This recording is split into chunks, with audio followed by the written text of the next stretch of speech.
With me is Maroš Šefčovič, the EU Commissioner in charge of interinstitutional relations, joining me tonight from Brussels. You hear the President of Georgia saying what they want is to be in Europe.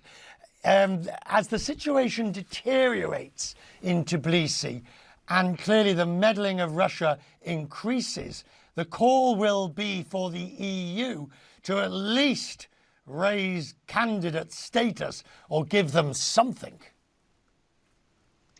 You're absolutely right, Richard, that we had very intense discussion among ourselves, among the member states, but also we discussed at great length what would be the best motivation for Ukraine, for Moldova, and for Georgia, because clearly they have very strong pro-European determination. They want to become the members of the European Union. Indeed, as Georgian president just stated, Ukraine and Moldova got candidate status, and for Georgia there have been certain conditions attached which have been very much linked to the democratic credentials for democratic reforms. And I think that clearly the issues like you just described in your report would have to be addressed in accordance with the European values for Georgia to get to that category as Ukraine and Moldova. Do you foresee you having to revisit their candidate status sooner than you'd expected?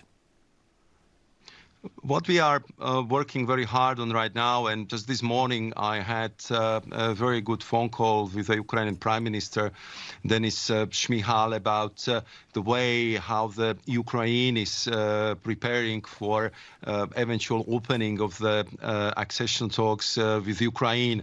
Just a few weeks ago, we've been the whole College of Commissioners in Kiev, and for me it was extremely impressive that country which is waging this brutal war, defending the territorial sovereignty and the people against the Russian aggressor, that they can devote so much time and energy to prepare for the negotiations with the European Union, how they've been diligently telling us what kind of progress they achieved in all these areas. So we promised our Ukrainian friends and partners that we will present so-called oral report in the first half of this year. And then, of course, as a part of our so-called enlargement package, where we are kind of addressing all candidate countries for the European Union, we will prepare a very, very detailed statement how the Ukraine is progressing in the autumn of this year.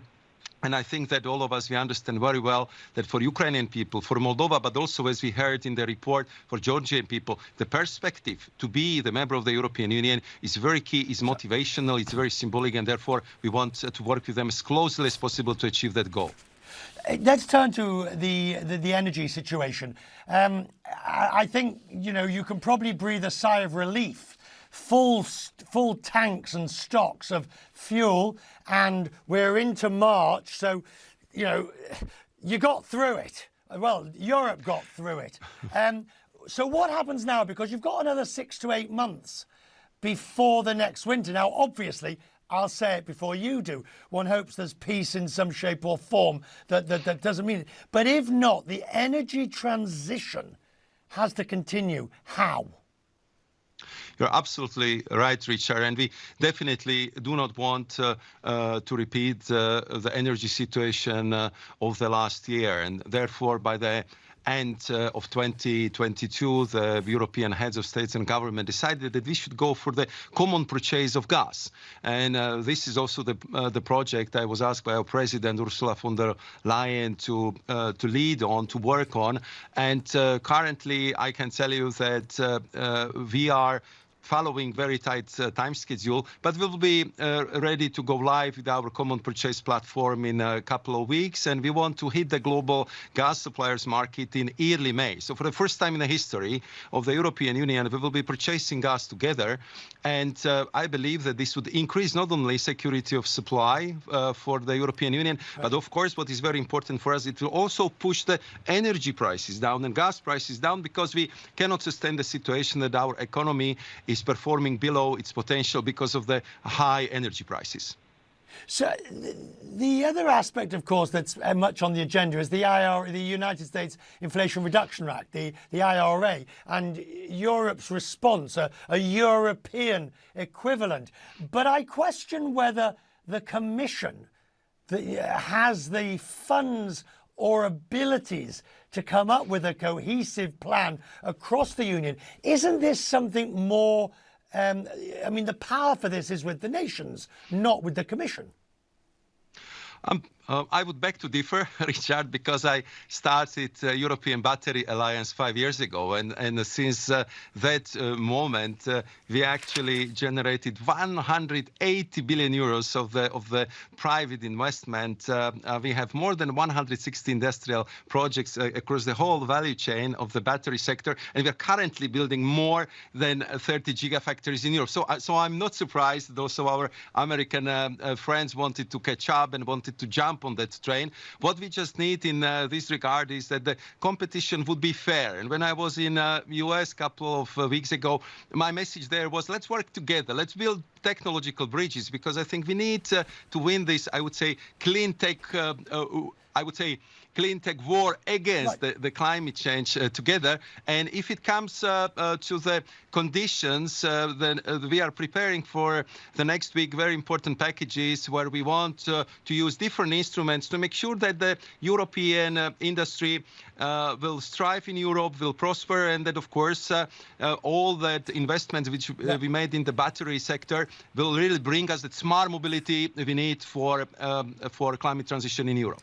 But what you've done for batteries, do you need to do it in a wider sense for digitalization, for batteries? And please, you know, I'm not sort of asking you to tell me all the different plans that the Commission's got, but the core of this is the US is basically saying to companies, you had better open up here. We've got the best environment, we've got the best subsidies, and if you don't, you'll pay the price elsewhere. I know this because I was in Korea last week, and I was hearing Korean companies saying, well, where do we open up? It has to be in the US, because that's where the US is pretty much saying.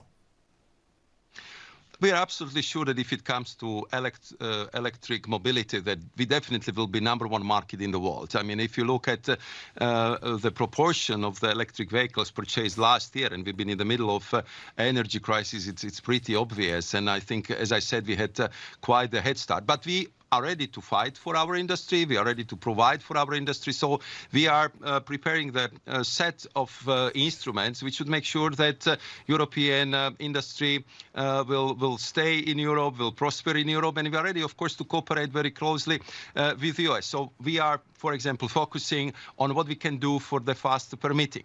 We are looking at how to use our different EU funds to make sure that we would promote not only the batteries, but all clean tech industries. Yeah. And of course, we are ready to work also with our American partners and friends on critical raw materials, because these are investment-heavy projects. And especially if we need to get the critical raw materials from somewhere else than Europe or US, we would need to join forces, because, I mean, it requires big investment, it requires the diplomatic muscle, and therefore I think that in that case we have to work together. So I would say these are, the few instruments I would just refer to, but we are preparing for the packages of measures which we'll present in coming weeks.